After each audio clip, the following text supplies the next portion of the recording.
Une affinité sans perte et sans gain. L'amour n'a pas de frontières. Aujourd'hui, dans le courant de l'après-midi, je me suis rendu au restaurant avec des amis de Kung Fu. Durant le repas, j'ai envoyé un texto à mon fils afin qu'il me rejoigne après son cours de chinois. L'école chinoise est située dans une église du 13e arrondissement de Paris, presque en face du restaurant où je me trouvais, mais un peu en diagonale. Ayant envoyé le texto, je constatais que mon fils devait avoir terminé son cours de chinois, mais qu'il n'était pourtant toujours pas venu.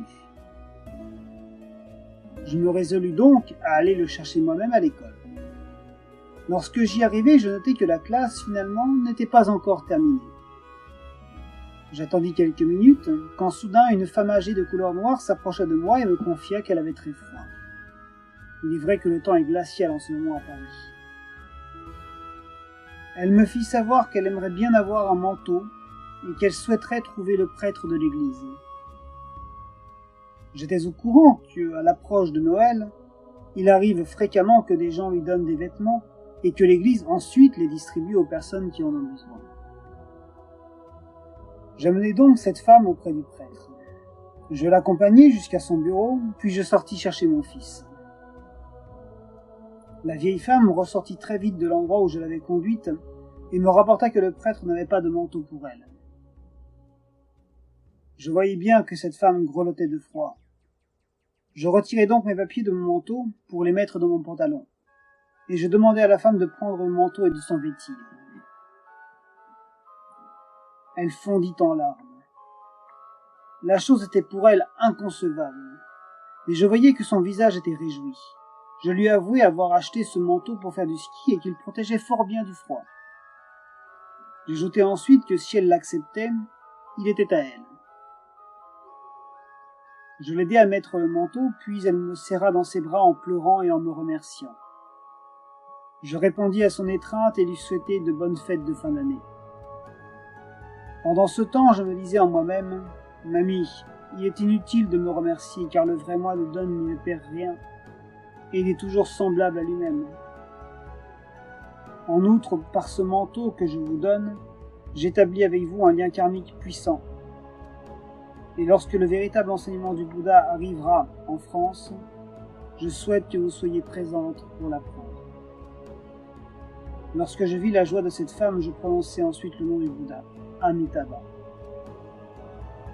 Pendant que j'avais accompagné la vieille femme auprès du curé, les enfants de leur côté avaient terminé leur cours de chinois, et mon fils était déjà parti me retrouver au restaurant. Mais comme il ne m'y avait pas trouvé, il était revenu à l'école de chinois. À peine la mamie était-elle partie que j'ai vu mon fils qui s'impatientait. Nous allâmes alors tous deux au restaurant. Lorsque nous en fûmes sortis, un ami m'a demandé « Où est ton manteau ?» Je lui répondis que je l'avais donné à quelqu'un. Mon fils me dit alors que lui-même n'avait pas froid et qu'il voulait que je porte son propre manteau. Je refusai son offre et lui-même refusa ensuite de le remettre sur lui. Je compris alors ce qu'il voulait. Nous nous rendîmes au supermarché le plus près et j'achetai un manteau. Ce fut à cet instant que mon fils remit le sien. Nous prîmes tous deux le métro pour rentrer et j'entendis mon fils chanter. Je voulus à cet instant le prendre incognito en photo avec mon portable, mais je n'y réussis pas.